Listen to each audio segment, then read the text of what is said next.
شروع اللہ کے نام سے جو بڑا مہربان نہایت رحم والا ہے۔ یاسین، قسم ہے قرآن کی جو حکمت سے بھرا ہوا ہے۔ اے محمد صلی اللہ علیہ وآلہ وسلم، بے شک تم پیغمبروں میں سے ہو، سیدھے رستے پر۔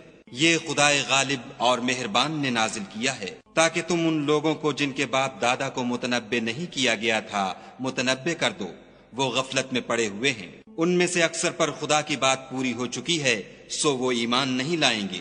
ہم نے ان کی گردنوں میں طوق ڈال رکھے ہیں اور وہ ٹھوڑیوں تک پھنسے ہوئے ہیں تو ان کے سر الل رہے ہیں، اور ہم نے ان کے آگے بھی دیوار بنا دی اور ان کے پیچھے بھی، پھر ان پر پردہ ڈال دیا تو یہ دیکھ نہیں سکتے۔ اور تم ان کو نصیحت کرو یا نہ کرو ان کے لیے برابر ہے، وہ ایمان نہیں لانے کے۔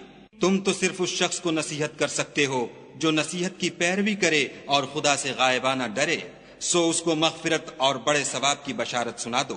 بے شک ہم مردوں کو زندہ کریں گے، اور جو کچھ وہ آگے بھیج چکے اور جو ان کے نشان پیچھے رہ گئے ہم ان کو قلم بند کر لیتے ہیں، اور ہر چیز کو ہم نے کتاب روشن یعنی لوح محفوظ میں لکھ رکھا ہے۔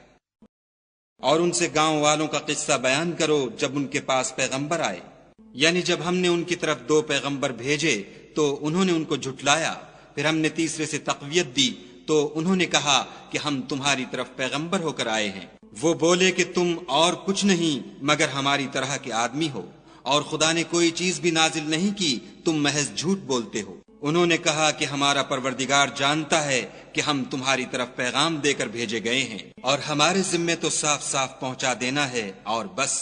وہ بولے کہ ہم تم کو نامبارک دیکھتے ہیں، اگر تم باز نہ آؤ گے تو ہم تمہیں سنگسار کر دیں گے اور تم کو ہم سے دکھ دینے والا عذاب پہنچے گا۔ انہوں نے کہا کہ تمہاری نحوست تمہارے ساتھ ہے، کیا اس لیے کہ تم کو نصیحت کی گئی، بلکہ تم ایسے لوگ ہو جو حد سے تجاوز کر گئے ہو۔ اور شہر کے پرلے کنارے سے ایک آدمی دوڑتا ہوا آیا، کہنے لگا کہ اے میری قوم، پیغمبروں کے پیچھے چلو، ایسوں کے جو تم سے صلح نہیں مانگتے اور وہ سیدھے رستے پر ہیں۔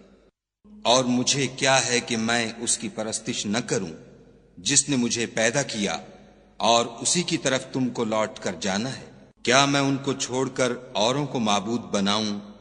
اگر خدا میرے حق میں نقصان کرنا چاہے تو ان کی سفارش مجھے کچھ بھی فائدہ نہ دے سکے، اور نہ وہ مجھے چھڑا ہی سکیں۔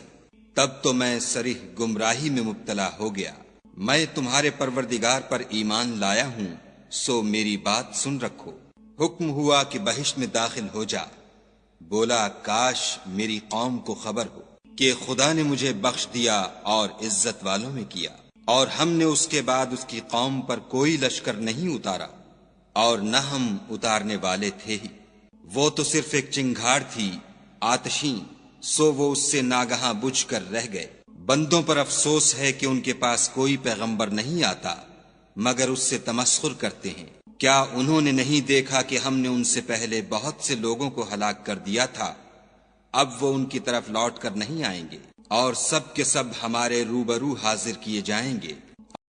اور ایک نشانی ان کے لیے زمین مردہ ہے کہ ہم نے اس کو زندہ کیا اور اس میں سے اناج اگایا، پھر یہ اس میں سے کھاتے ہیں۔ اور اس میں کھجوروں اور انگوروں کے باغ پیدا کیے اور اس میں چشمے جاری کر دیے تاکہ یہ ان کے پھل کھائیں، اور ان کے ہاتھوں نے تو ان کو نہیں بنایا، تو پھر کیا یہ شکر نہیں کرتے؟ وہ خدا پاک ہے جس نے زمین کی نباتات کے اور خود ان کے اور جن چیزوں کی ان کو خبر نہیں سب کے جوڑے بنائے۔ اور ایک نشانی ان کے لیے رات ہے کہ اس میں سے ہم دن کو کھینچ لیتے ہیں تو اس وقت ان پر اندھیرا چھا جاتا ہے، اور سورج اپنے مقرر رستے پر چلتا رہتا ہے۔ یہ خدائے غالب اور دانا کا مقرر کیا ہوا اندازہ ہے۔ اور چاند کی بھی ہم نے منزلیں مقرر کر دیں، یہاں تک کہ گھٹتے گھٹتے کھجور کی پرانی شاخ کی طرح ہو جاتا ہے۔ نہ تو سورج ہی سے ہو سکتا ہے کہ چاند کو جا پکڑے، اور نہ رات ہی دن سے پہلے آ سکتی ہے، اور سب اپنے اپنے دائرے میں تیر رہے ہیں۔ اور ایک نشانی ان کے لیے یہ ہے کہ ہم نے ان کی اولاد کو بھری ہوئی کشتی میں سوار کیا، اور ان کے لیے ویسی ہی اور چیزیں پیدا کیں جن پر وہ سوار ہوتے ہیں، اور اگر ہم چاہیں تو ان کو غرق کر دیں، پھر نہ تو ان کا کوئی فریاد رس ہو اور نہ ان کو رہائی ملے، مگر یہ ہماری رحمت اور ایک مدت تک کے فائدے ہیں۔ اور جب ان سے کہا جاتا ہے کہ جو تمہارے آگے اور جو تمہارے پیچھے ہے اس سے ڈرو تاکہ تم پر رحم کیا جائے، اور ان کے پاس ان کے پروردگار کی طرف سے کوئی نشانی نہیں آئی مگر اس سے منہ پھیر لیتے ہیں۔ اور جب ان سے کہا جاتا ہے کہ جو رزق خدا نے تم کو دیا ہے اس میں سے خرچ کرو، تو کافر مومنوں سے کہتے ہیں کہ بھلا ہم ان لوگوں کو کھانا کھلائیں جن کو اگر خدا چاہتا تو خود کھلا دیتا، تم تو صریح غلطی میں ہو۔ اور کہتے ہیں اگر تم سچ کہتے ہو تو یہ وعدہ کب پورا ہوگا؟ یہ تو ایک چنگھاڑ کے منتظر ہیں جو ان کو اس حال میں کہ باہم جھگڑ رہے ہوں گے آ پکڑے گی، پھر نہ تو وصیت کر سکیں گے اور نہ اپنے گھر والوں میں واپس جا سکیں گے۔ اور جس وقت سور پھونکا جائے گا یہ قبروں سے نکل کر اپنے پروردگار کی طرف دوڑ پڑیں گے، کہیں گے اے ہے ہمیں ہماری خوابگاہوں سے کس نے جگا اٹھایا؟ یہ وہی تو ہے جس کا خدا نے وعدہ کیا تھا اور پیغمبروں نے سچ کہا تھا۔ صرف ایک زور کی آواز کا ہونا ہوگا کہ سب کے سب ہمارے روبرو آ حاضر ہوں گے۔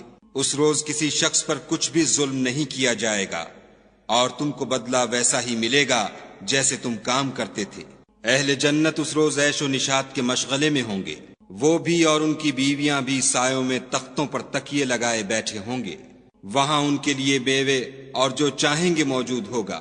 پروردگار مہربان کی طرف سے سلام کہا جائے گا اور گناہ گارو تم آج الگ ہو جاؤ۔ اے آدم کی اولاد، ہم نے تم سے کہہ نہیں دیا تھا کہ شیطان کو